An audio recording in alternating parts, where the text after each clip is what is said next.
Hello good people, this is Emmanuel Sanyi Safali bringing you the Promise Show, the Independence Special.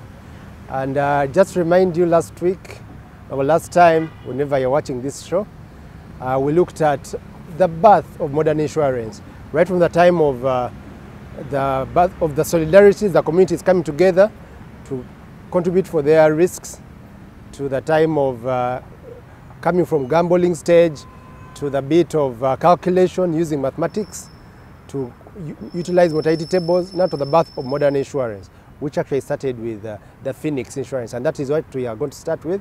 As you can see, the emblem we're going to start with. And this time round, we are going to talk about the global expansion, how insurance came together. And then from there, we're going to look at the San Francisco story, how that changed the insurance companies coming to research into the seismology, and how really the birth of the true reinsurance came in. Yeah. Then we're going to look at the actual history of the Swiss Re that compiled this information for us, because it's also a very good area to understand how it came from Switzerland, and then it took over the world. It put up different offices in different countries. So with this intro, let's head into the topic of global expansion.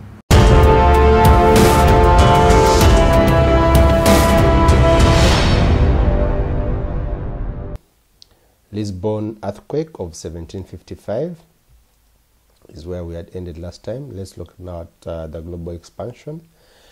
As the series of wars in Europe and Anglo-American conflict came to an end in 1815, insurance was finally able to spread on a broader scale beyond Europe and the USA, which had imported the British invention almost from the start. Based on growing trade and in the wake of immigration, the British system was gradually adopted in most white-collar colonies in the Americas, Australia, and New Zealand, and in South Africa. It remained a privilege of the European settlers and the traders to insure themselves, their businesses. Local communities rarely embraced the concept, preferring instead to remain with their traditional ways of guarding against misfortune. But again, remember, there are some who were just denied. Most European societies preferred forms of family and village solidarity, along trusting in God.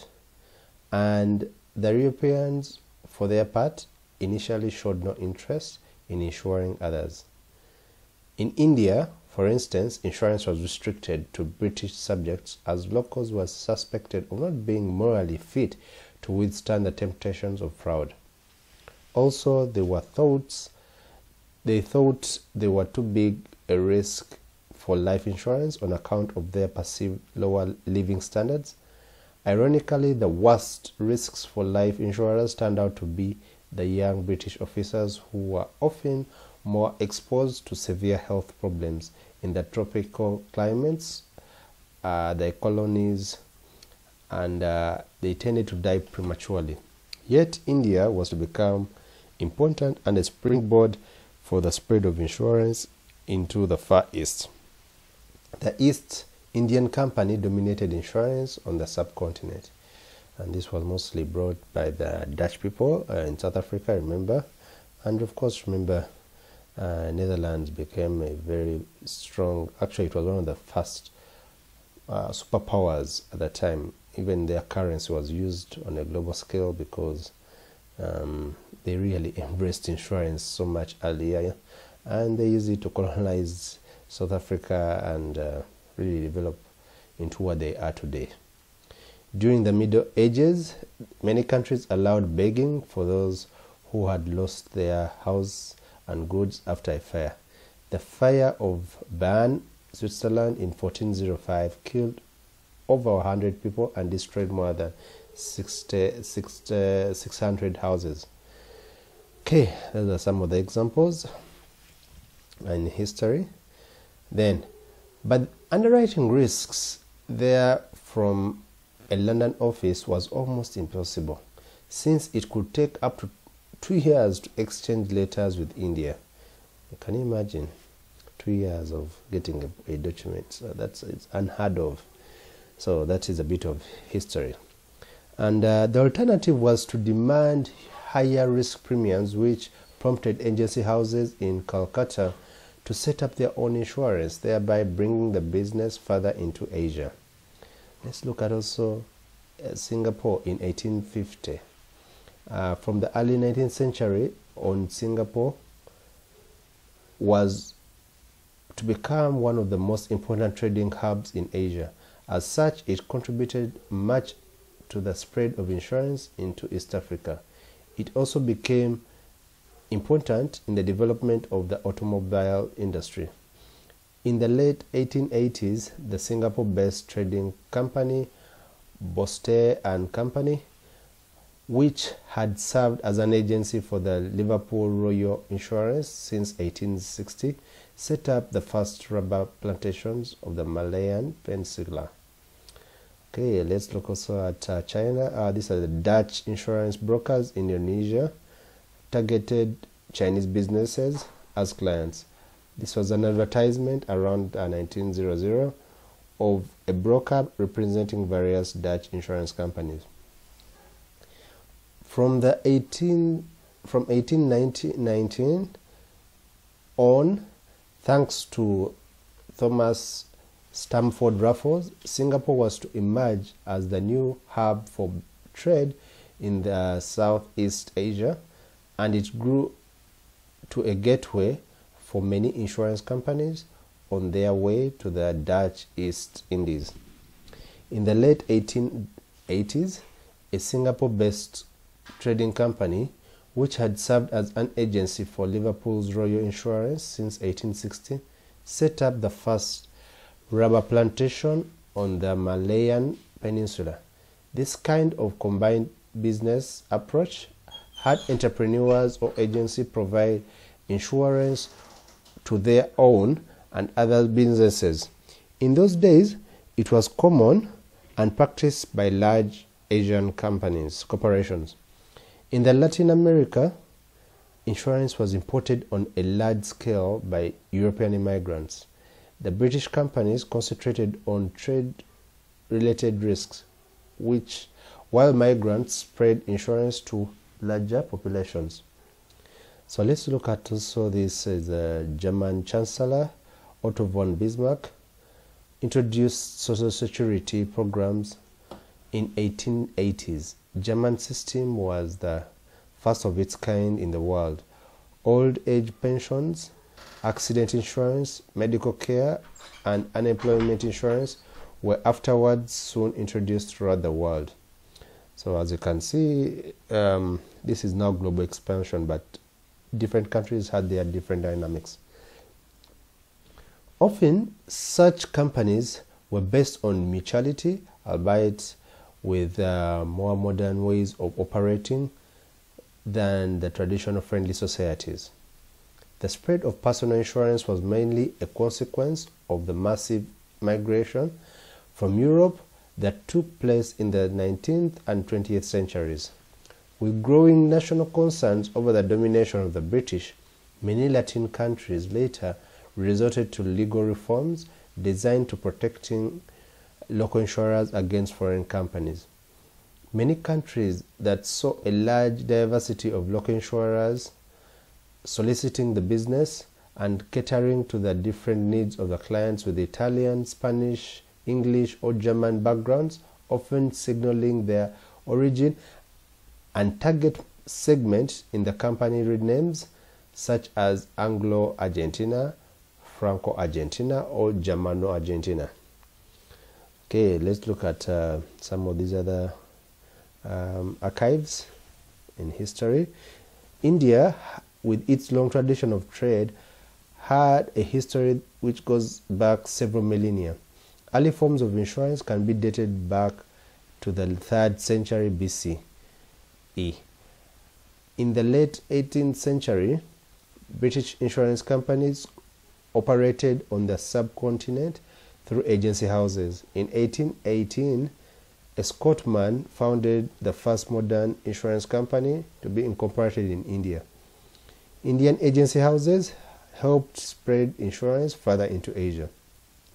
The Swadesh movement at the beginning of the 20th century led to the foundation of many insurance-owned companies. The new India was to be the first wholly owned Indian insurer. In the 1950s, it built a global network of agencies. Swiss Re was very closely associated with the Indian market, covering British companies' risks there as early as 1865. From 1929 on, Swiss Re dealt directly with Indian insurers and became the most important reinsurer for life business, helping the Indian industry to grow despite fierce competition from the British insurers. Across the African continent, especially in sub-Saharan Africa, it was South Africa that was to take the lead. Dutch and British immigrants founded combined fire and life insurance companies already in the 1830s. In the early 20th century, the South African state took a unique approach by choosing to do without social insurance and leaving old age provision to life insurers. At the time, many countries had adopted social insurance schemes based on the German model invented by Chancellor Otto von Bismarck to appease the growing proletarian classes. By contrast, when confronted with large workforces flocking to the cities after World War I, the South African government created jobs with tied-in pensions and medical provisions. Over the next decades, the country not only attained the worldwide highest proportion of life insurance, or long-term insurance as it was called, but South Africa became a leading expert in life market innovations. The non-life or short-term market continued to be dominated by foreign, mainly English companies for some time. In the second half of the 19th century, the rapid growth in trade, industrialization, urban development, traffic, and communication had created an immense need for insurance. And by the turn of the century, the industry was spanning the globe. But it was also about to reach its limits.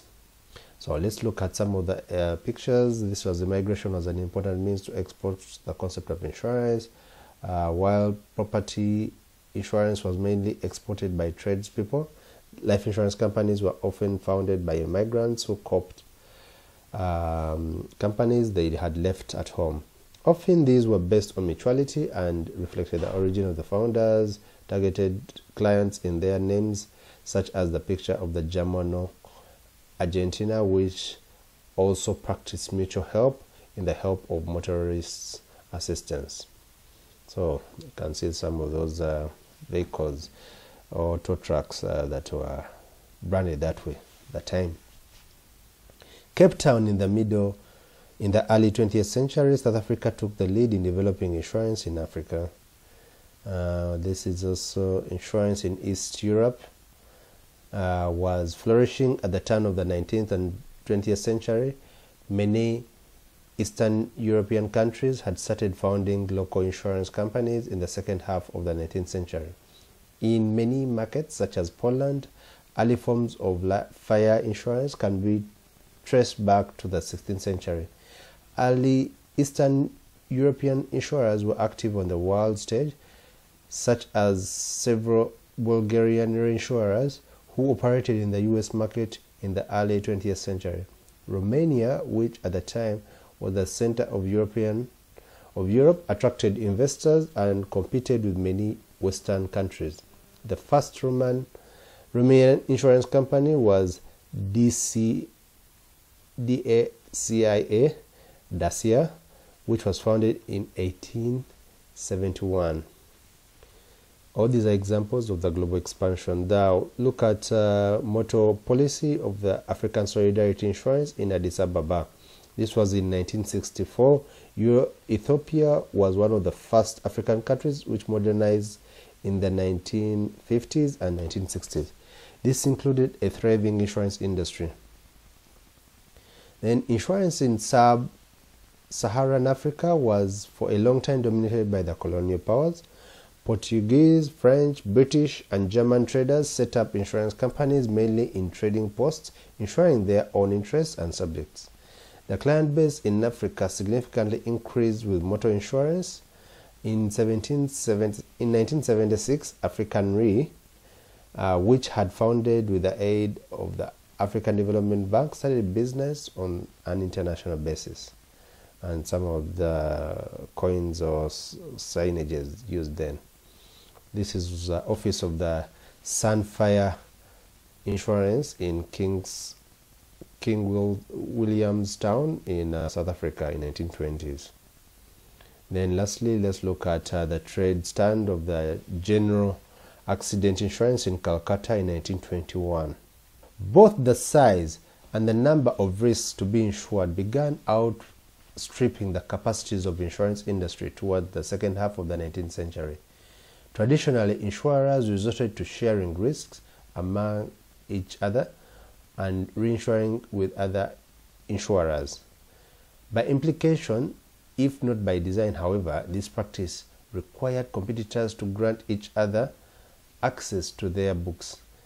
It also increased the likelihood of accumulating risks regionally and in certain lines of business. One way of avoiding these problems was to seek reinsurance across national borders, but this again meant that capital would flow out of national economies, and capital at that time was a much sought after commodity, needed for keeping up with the industrial and economic developments. Early specialized reinsurance companies such as Cologne Re or Swiss Re were thus founded to stem the outflow of capital and strengthen national economies. Moreover, large catastrophes such as the fires of Hamburg in Germany and Glarus in Switzerland had increased the need for spreading risks beyond local insurers. Founding reinsurers rather than just founding additional insurance companies proved to be an efficient way of providing additional risk capital, and reinsurers were comparatively inexpensive to set up and run, not needing large sales force of direct insurers. Also, reinsurers started spreading risks more broadly than their clients. This tended to be more international for one thing, and they were active in most or all the lines of business known at the time, which allowed offsetting losses in one line in gains in another. With gains in another. Then the fledgling reinsurers were off to a bumpy start, however, as international business led to large losses. Risk assessments outside the L&H houses were virtually non-existent in those days. Reinsurers had to rely on the word of their clients or brokers to apply the famous oberrima fideis or utmost good faith principle. Many insurers could not resist offloading their worst risks onto reinsurers or charging reinsurers excessively for the cost of acquiring business. For a while, it looked as if new business idea was turning out into a complete failure. Only gradually did the industry come into its own through much stricter underwriting discipline, such as Swiss Re's underwriting procedures, and by adopting a business model introduced by Munich Re, which allowed cedents to share the success of the reinsurers. Even though the ban on reinsurance in England had been lifted in 1864, the continent was to be the dominant provider of global reinsurance. The English markets had developed a well-functioning co-insurance system, which for some time hindered the development of proper English reinsurance companies.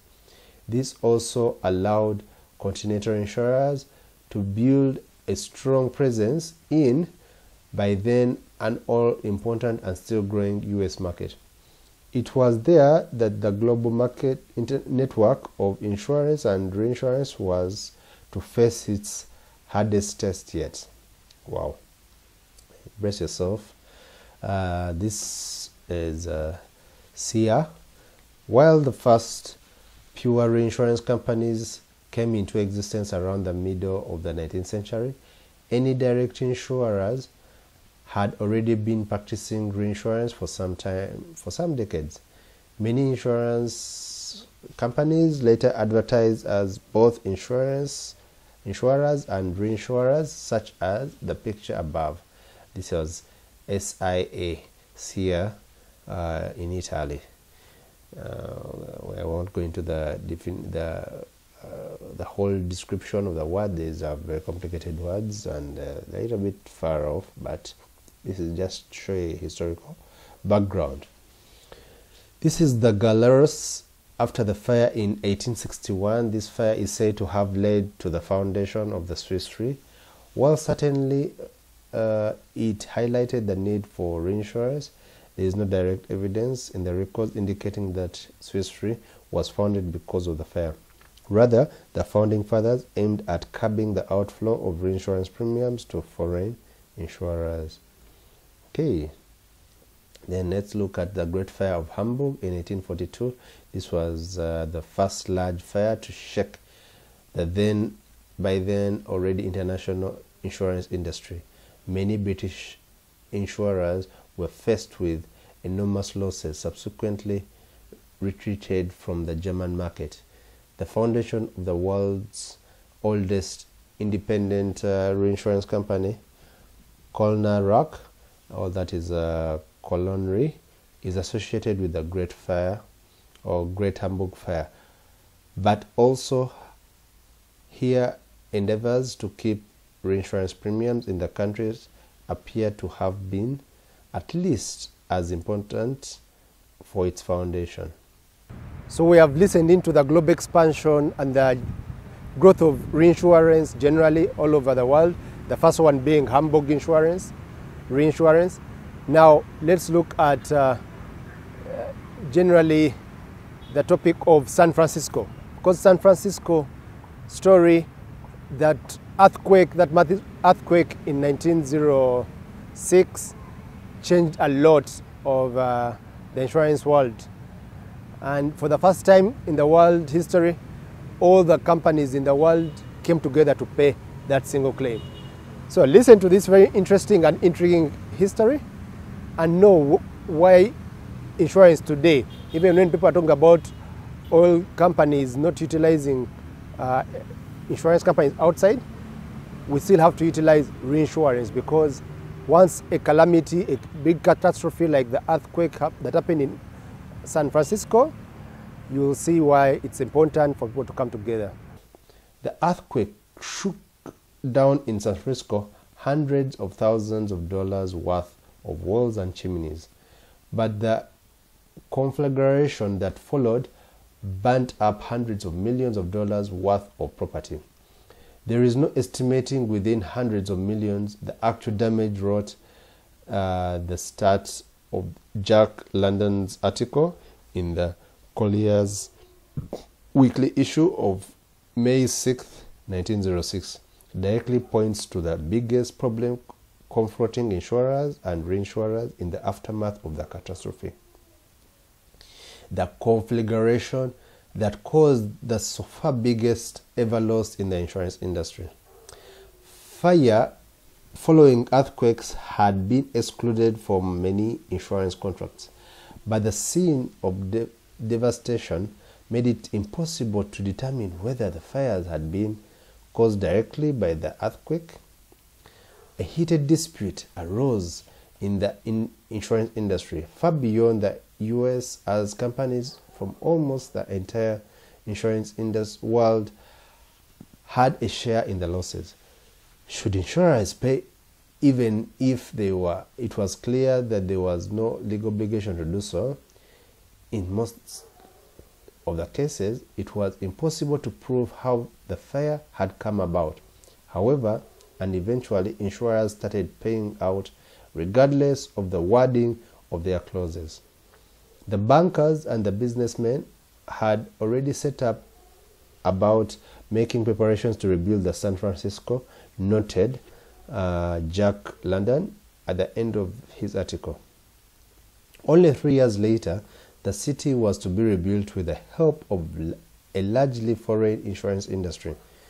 Nevertheless, the 20th century was to have many more and unexpected challenges in store for the insurers.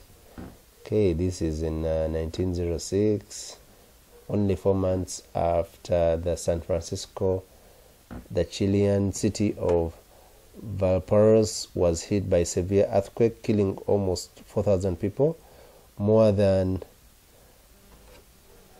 those who died in San Francisco. Even though Valparaiso was the insurance center of Chile at the time, there were no records on how much insurers paid for the losses. A junta de reconstruction, or that is the board reconstruction, was formed after the earthquake, and with the help of foreign payments, the city was reconstructed within 3 years. So this is San Francisco and also Valparaiso in Chile. This is another article now showing the front page of the San Francisco Examiner 4 days after the earthquake. These are all historical issues. We can see some photos of San Francisco after the earthquake.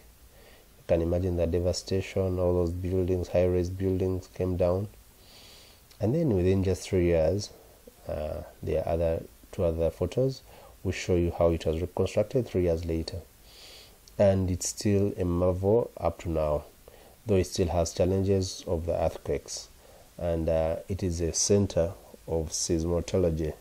All right, this has been quite a bit long, but I hope you're following and you're keeping the interest and how this story of San Francisco changed the way insurance was being done all over the world. And now let's listen into how now Swiss Re, since they're the ones who have compiled this information for us, how they also transformed themselves. Right from the time they opened up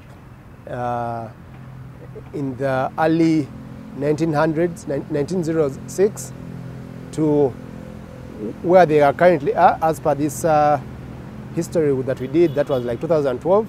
But of course, if you're more interested, you can also do a Google search and see how they are faring. Right now, they are actually a shareholder of one of the biggest insurance companies in Uganda, and that one you'll hear it from their horse's mouth once they come here to host them one of these days. We look at the evolution of a global risk expert. Swiss Re's rise to become a global expert in taking and managing risks mirrors the dramatic social, economic, and political development of the late 150 years. Swiss Re was established in 1863 to meet demand for an independent reinsurer that would spread risks in a rapidly changing world. The following 150 years, a period of unprecedented change driven by a revolution of science and technology, have seen Swiss Re become a leading international provider of reinsurance capital and risk expertise, rising from the ashes.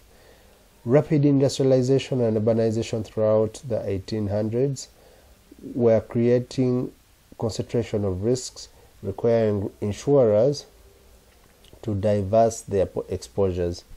A clear role was emerging for independent reinsurers that could shoulder and spread insurers' risks, develop expertise, and provide capital when it was critically needed.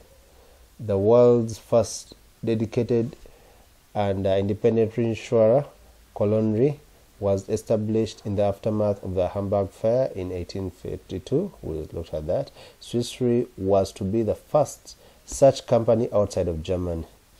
Swiss Re's beginnings were often associated with the devastating fire that destroyed the thriving Swiss town of Galaros in May 1861. The fire, which hit some local insurers with claims 5 times their reserves, highlighted the threat of major catastrophes to the Swiss insurance industry and demonstrated the need for reinsurance protection to provide protection for events with such a low frequency but as yet unknown severity. Immediately after the fire, the insurance industry discussed setting up a cantonal reinsurance pool, but the plan never materialized. Instead, the St. Gallen-based insurer Heltiva set up a new fire insurance company, and shortly after, its director Mauritius Igne Grossman proposed that a Swiss reinsurer should be founded in Zurich. The main reason for doing so, Grossman wrote, was to keep reinsurance premiums in Switzerland rather than insuring with the French and the English insurers.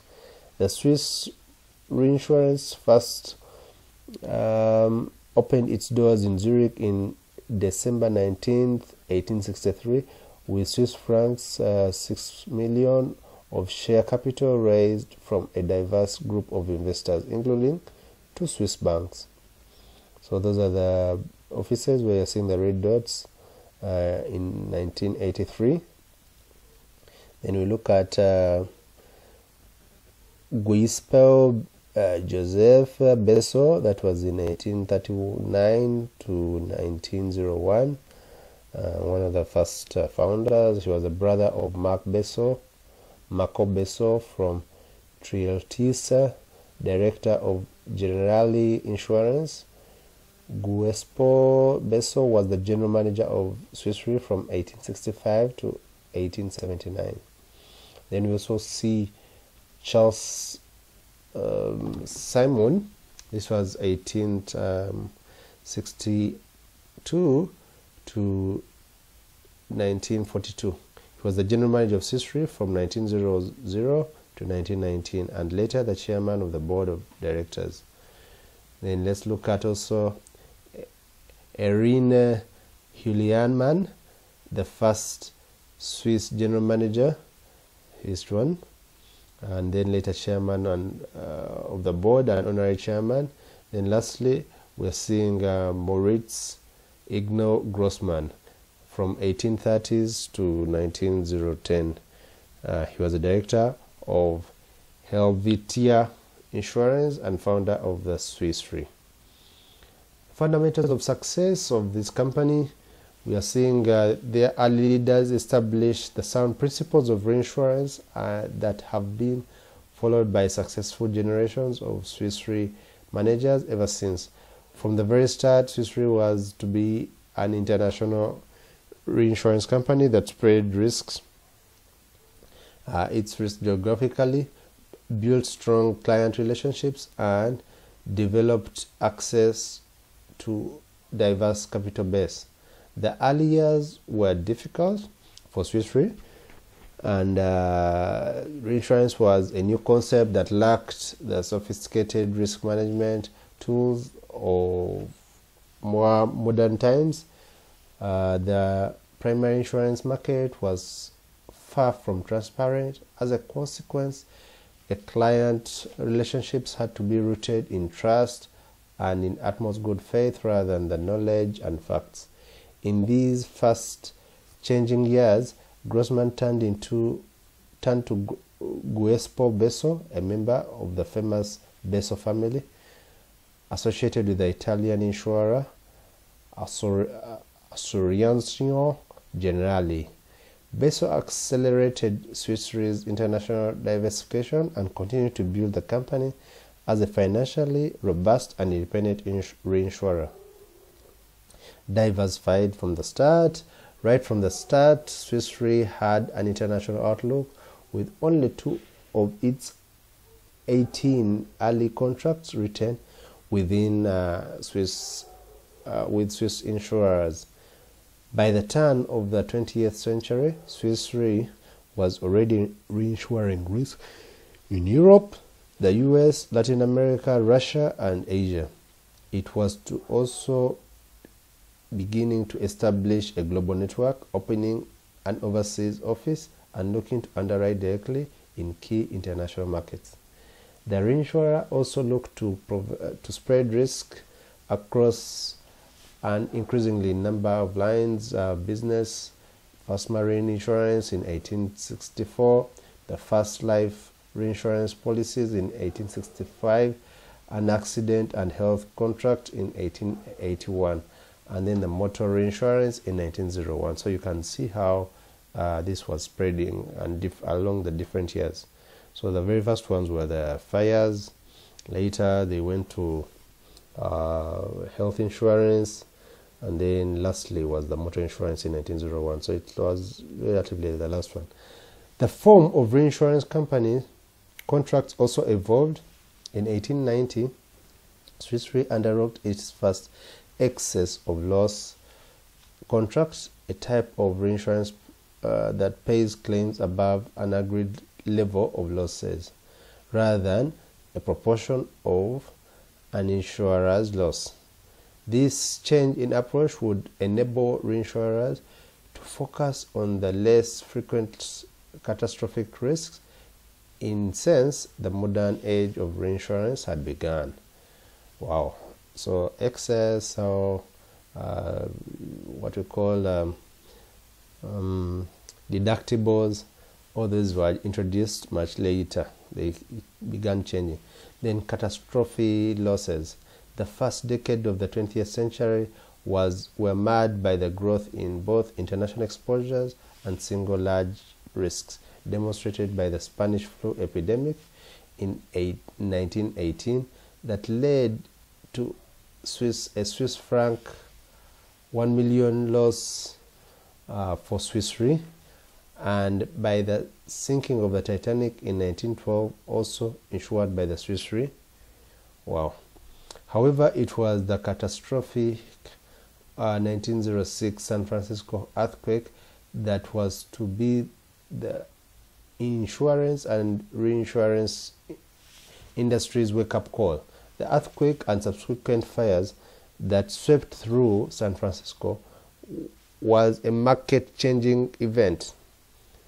The extent of the damage made reinsurers rethink the potential size of losses, as well as the importance of seeking well-capitalized counterparties. Within 3 years of the quake, San Francisco had been largely rebuilt thanks to the payments made by the insurance and reinsurance industry. The majority of the claims were paid by foreign companies, demonstrating how just globalized the industry had already become. For Swiss Re, the earthquake generated the biggest single loss as a percentage of net premiums in the company's history, but reinforced Swiss Re's reputation as a financially secure and reliable counterparty in the US and the UK, where the reinsurer honored its contracts to cedants. In the global market access, above all else, San Francisco highlighted the need for further geographical and product diversification, leading Swiss Re to make a number of acquisitions. Acquisitions were to feature early on in the Swiss Re's history and continue well into modern times. In addition to helping spread risk internationally, acquisitions gave access to new business, particularly where strong relationships between local insurers and reinsurers make it difficult to grow. Early acquisitions saw Swiss Re gain foothold in an all-important UK and German markets, although stakes in the Mercantile and General Insurance Company (M&G) in 1915 and the Bayerische Volkswagen of Munich in 1924. Okay, let's talk about also financial crisis. There's a number of things here, but very interesting. I hope you can take time and read through. 1929 stock exchange crash in the USA and the subsequent Great Depression showed insurers and reinsurers for the first time that they were exposed to significant risks on the asset side of the balance sheet. The crash led to write-downs of assets at Swiss Re amounting to almost Swiss francs 26 million, although the company was saved by its accumulation of special reserves. Some 30 million Swiss francs were taken from these reserves in 1931 to cover record losses. However, Swiss Re learned valuable lessons, and the crisis marked the birth of a more prudent asset liability management at Swiss Re, an all-important risk management that continues to be used by insurers today. Then the redrawing of the map. While German and Russian reinsurers were expelled from the international businesses around the time of the two world wars, Swiss Re was able to capture a market-leading position in the USA.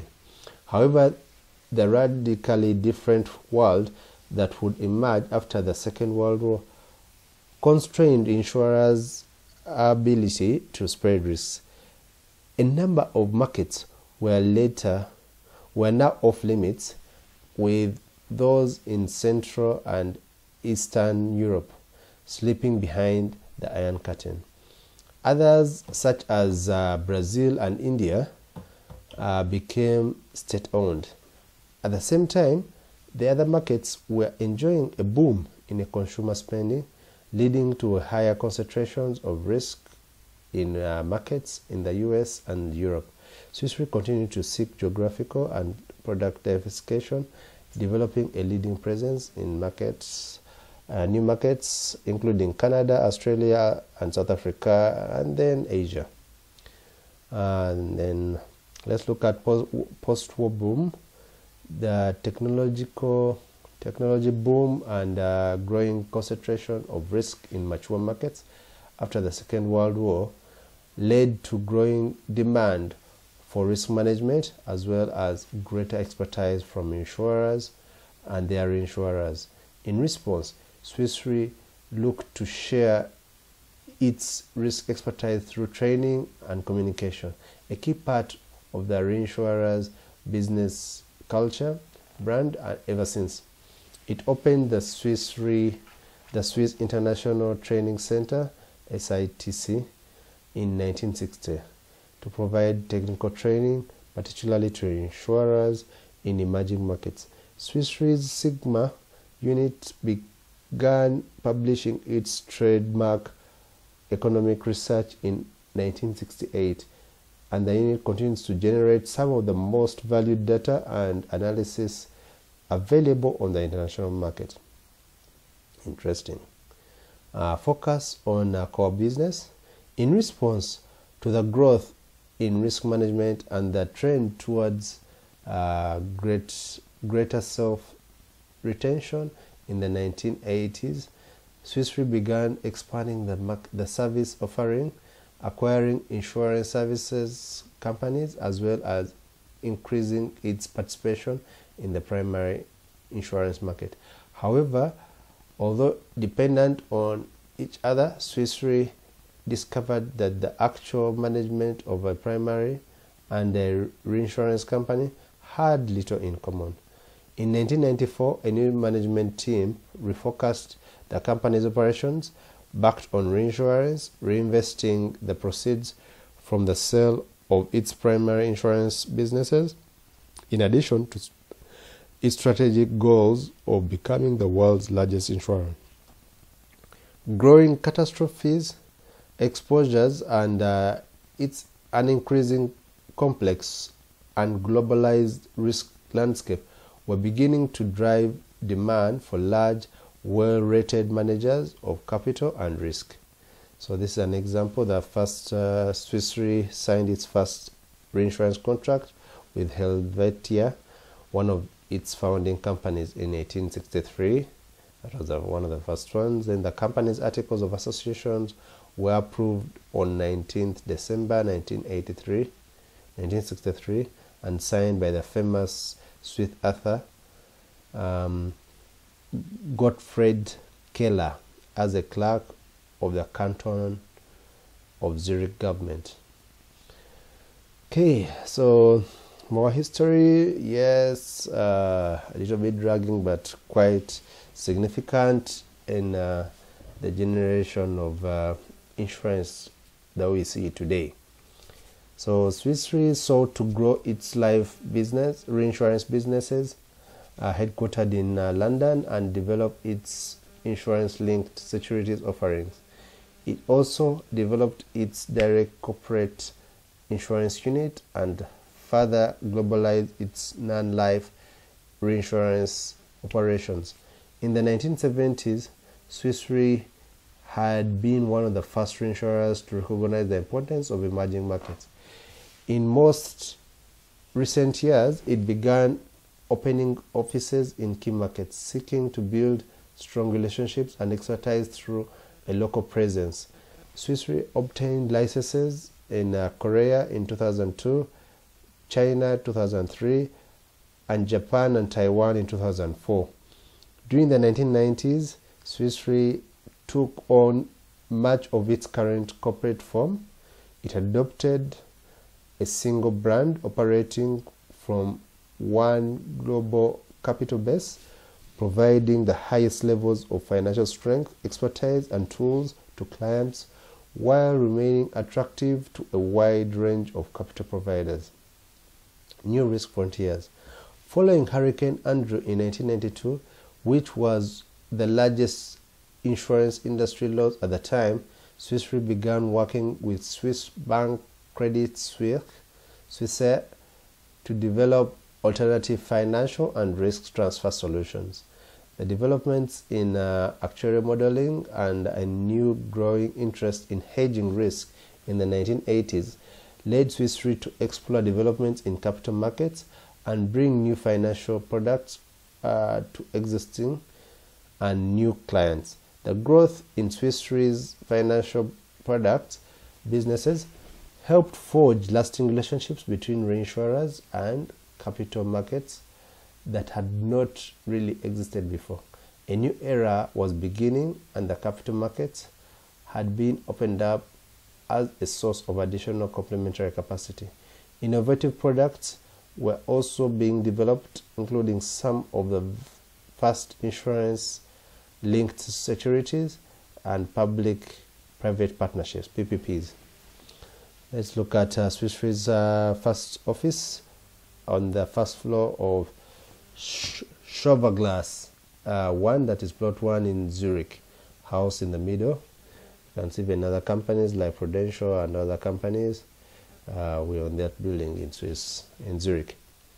Then we're also looking at Muthirqua 60, that is plot 60 in Zurich. That's Swiss Re's first purpose-built offices, opened in 1913.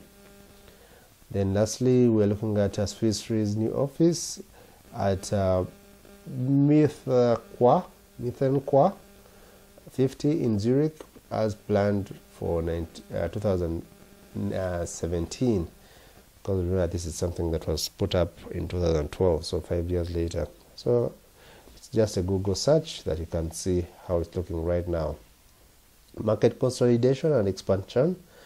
With strategy firmly fixed on its core reinsurance operations, Swiss Re strengthened its position by buying competitors in a number of markets during the 1990s and 2000s.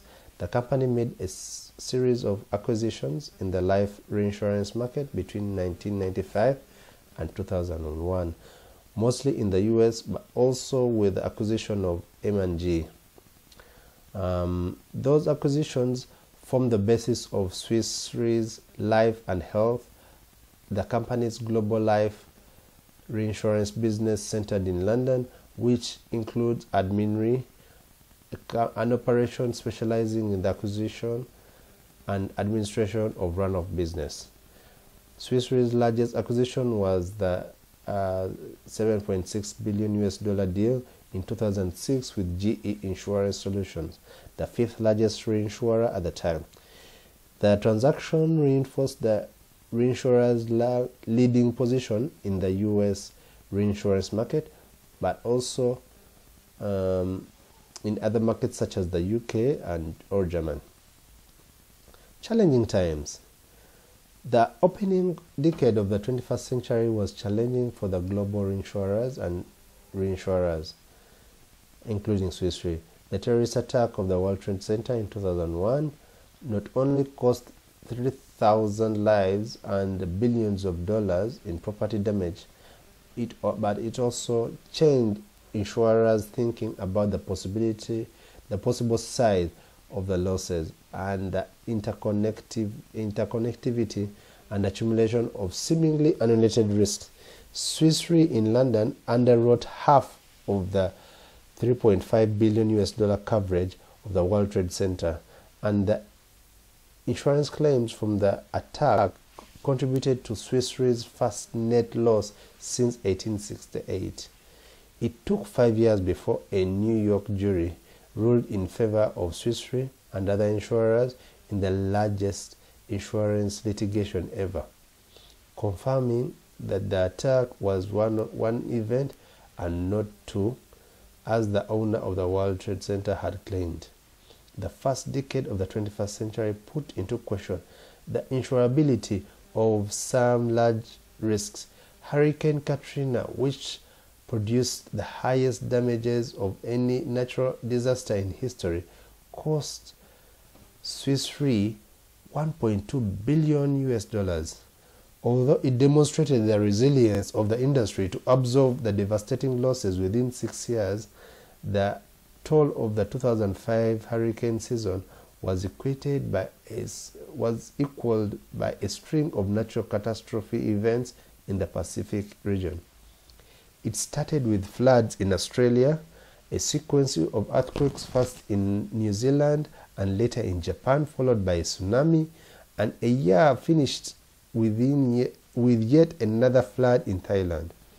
The financial crisis of 2008 was also tough on Swiss Re. The company made a loss of 864 million Swiss francs in 2008, mainly the result of investment losses and the performance of two credit default swaps. After de-risking its asset portfolio and concentrating on its core reinsurance business, the company emerged from the crisis as the leading participant in the reinsurance market. Then, that is preparing for the future. In 2011, Swiss Re implemented a new legal structure to support its strategic priorities and redefine its business model. It created 3 separate business units, namely the Swiss Re's existing reinsurance business, along with 2 new entities for corporate solutions and admin re. The company also continues to invest in the future. In 2003, Swiss Re opened its award-winning St. Mary Axe building, affectionately known as the Gherkin, while work began on a new building at Swiss Re's headquarters in Zurich in 2012. By staying true to the fundamentals of reinsurance championed by Swiss Re early leaders, the importance of diversification and long-lasting client relationships, Swiss Re has weathered many storms in its 150-year history, continuing to provide its clients with a secure partner in risk. The history of the company shows that the pivotal role of reinsurance has played in the management of risk, and with Swiss Re at the forefront, it remains well positioned to carry out on doing so. So this is the actual the building in London. Wow, I can't imagine that you have kept this attentive all this while. I really thank you so much. for keeping tuned. This was the longest of all the episodes of the history because it was quite robust. From the global expansion, you saw how the dwindling economies kept changing, and the politics also affected the way insurance was being done. And that is, you saw even reinsurance being banned in some countries, and then later on it was called back. So all that intrigue and history has affected how insurance is being done today. So insurance has remained resilient over that time, and it still is. And there's so much that has happened, development that has happened elsewhere, because they have embraced insurance. Now, as the Africans, Ugandans and such, we have not really embraced it so much. But thank you for keeping tuned and understanding where I've come from. We have 2 more episodes for you. Watch the space. Remember to subscribe to our channel, The Promise Insurance Story, on both my channel, the YouTube channel, and also the U24 TV channel. Remember, we air every Sunday at 6 p.m. on this TV channel, and then we have a repeat on Thursday at 11 a.m. So please subscribe, please send your feedback, comment in the channel below, and give us what you expect more to hear out from other players, so that we can grow the penetration of insurance in this country, because people really need to understand where they've come from to appreciate where they're going. And in every industry right now, we need insurance. Colonization would not have happened, as you saw from this episode, was it not for the colonialists actually investing, having some insurance policies to cover them for their merchandise that they were having, both the slaves and also the sugar that they were carrying from various places. So, till next time, I remain Emmanuel Sanchez Afali, bring you the Promise Show, and I remind you again, once again, to hope for the best while preparing for the worst.